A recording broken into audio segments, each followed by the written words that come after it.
La bénédiction à la case sacrée marque le début du processus de la cérémonie de l'apothéose de la 7e édition du festival Tonkpi Nidalé. 5 jours de prestations de danse traditionnelles dans un peuple qui vit à l'ouest de la Côte d'Ivoire ainsi qu'au Libéria et en Guinée. Certes séparés par les frontières officielles, mais unis par des valeurs culturelles valorisées par ce festival. Merci d'être là en ce Nidaïpi, le grand jour, le jour solennel, le jour donc qui est la consécration de tous les efforts.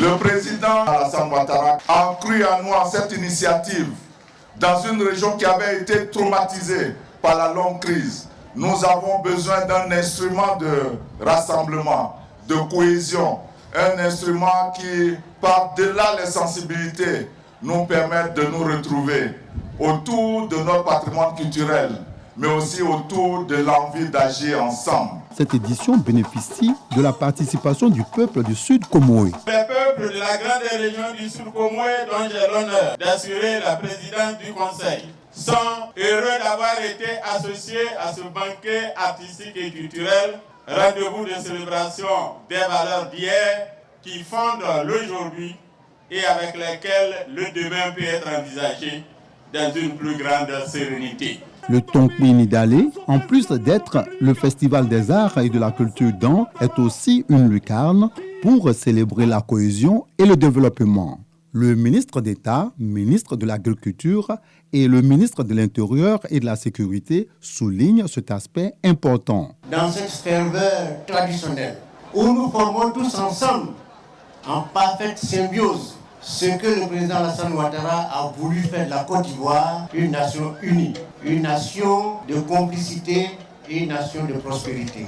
Le président Alassane Ouattara veut bâtir une Côte d'Ivoire unie dans sa diversité, où les différences entre les ethnies au niveau social, culturel, ne sont pas un facteur de division, mais au contraire une source d'enrichissement. L'édition 2024 du Nidalé aura répondu aux attentes du comité d'organisation avec une mobilisation de plus de 40 000 participants venus des autres villes du pays et de l'étranger.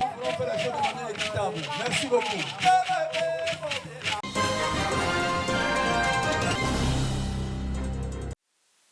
La Loterie nationale de Côte d'Ivoire, la LONASI, a encore respecté sa tradition, celle de remettre des chèques au club de Ligue 2 de Détroit en fin d'année. Et cela à mi-parcours de la saison. À son siège à Marcory ce vendredi 27 décembre 2024, Draman Coulibaly, directeur général de la structure étatique, a honoré ses engagements. Au total, 21 millions ont été distribués à 6 clubs de football et 1 de handball, Habitat Handball Club d'Abobo.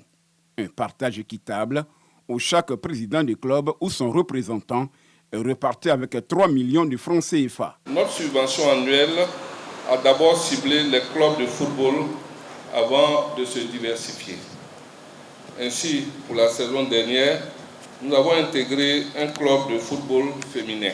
Au titre de la saison en cours, nous faisons un clin d'œil encore au football féminin. Le porte-parole de la Fédération ivoirienne de football, Dieu s'est dit satisfait de la collaboration avec l'institution qui dure depuis plusieurs décennies. C'est une véritable bouffée d'oxygène pour ces clubs qui vont utiliser ces moyens financiers pour renforcer leur club, recruter d'autres meilleurs joueurs, remplacer ceux qui sont défectueux. Les récipiendaires ont trouvé des mots justes pour remercier leurs donateurs. C'est un soulagement, surtout pour l'entretien de nos filles, parce que le Sporting Club est en Ligue 2.